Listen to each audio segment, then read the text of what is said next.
আসসালামু আলাইকুম। আশা করি সবাই ভালো আছেন। আজকে আমরা খামারের সব তুষগুলাকে কেন পরিবর্তন করতেছি, কি কারণে এই ভালো তুষগুলা কেন ফেলাই দিতেছি, তার সম্পূর্ণ বিস্তারিত আজকের এই ভিডিওতে আপনাদের মাঝে উপস্থাপন করব। চলুন তাহলে বেশি কথা না বাড়িয়ে মূল ভিডিও শুরু করা যাক। তো বন্ধুরা, এখানে তুষটা আমি এই কারণে চেঞ্জ করতেছি, আমার পাখিগুলা ঠান্ডা লাগছে। তো যেহেতু পাখিগুলো অসুস্থ, তো একজন অসুস্থ ব্যক্তিকে কখনোই নোংরা পরিবেশে রাখা যাবে না।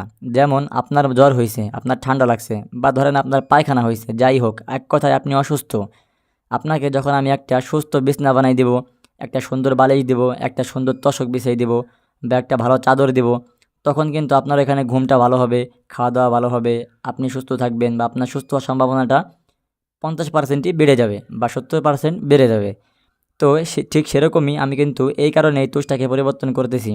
এই তুষটাকে পরিবর্তন না করলেও হইতো, কারণ তুষটা আমি দিছি কয়েকদিন আগে। তো দেখতে পারলাম যে পাখিগুলার যেহেতু ঠান্ডা লাগছে, তো ওদেরকে একটা নরম বিছনা বানিয়ে দিতে হবে, বা ওদেরকে সুন্দরভাবে খাওয়ার ব্যবস্থা, ঘুমানোর ব্যবস্থা ইত্যাদি সব কিছু ম্যানেজমেন্ট আরও আগে থেকে ভালো করতে হবে।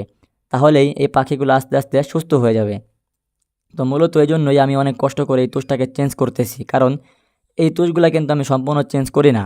আমি হইতেছে যেইখান দিয়ে বেশি রকম ভেজে বা বেশি রকম পায়খানা করে, ওই সমস্ত জায়গাগুলো থেকে আমি তুষগুলাকে ফেলাই দেই।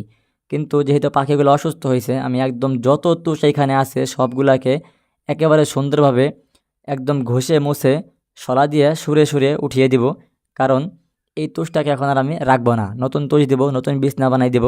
তাহলে ওই ব্যক্তির মতো কিন্তু এই পাখিগুলাও সুস্থ হয়ে যাবে। তো উদাহরণ দিয়ে ভালো করে বুঝাইতে পারলাম না, আপনারা একটু বুঝে নেবেন।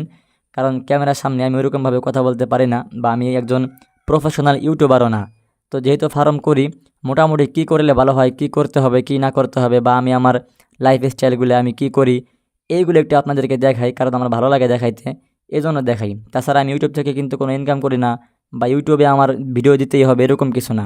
তো যেইটা আমার সাথে ঘটে বা যেইটা করলে পারা যা হয়, আমি কিন্তু সেই বিষয়গুলো আপনাদের সাথে একটু শেয়ার করি শুধুমাত্র।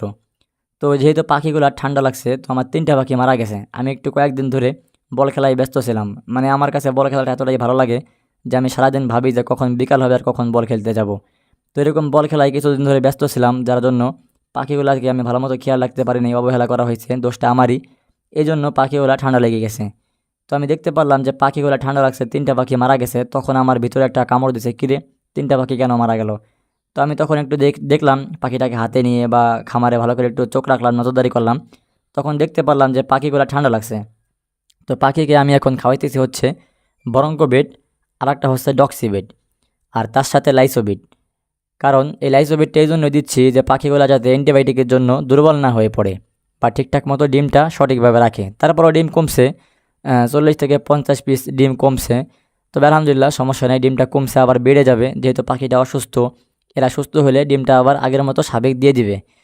তো এই তুষটাকে আপনারা সবাই একটু ভালো করে দেখবেন, বা ভালো করে এটাকে নাড়াচাড়া করবেন, কারণ খামারের 90%ই ভরসা থাকে তুষের উপরে। এই তুষটা যে যত বেশি ভালো রাখতে পারবে, তার পাখি হোক, হাঁস মুরগি যাই হোক, মানে এই বিছনাটা যে যত বেশি পরিষ্কার বা ভালো রাখতে পারবে, তার পাখি বা তার মুরগি যাই হোক, সে কিন্তু তত বেশি সুস্থ রাখতে পারবে।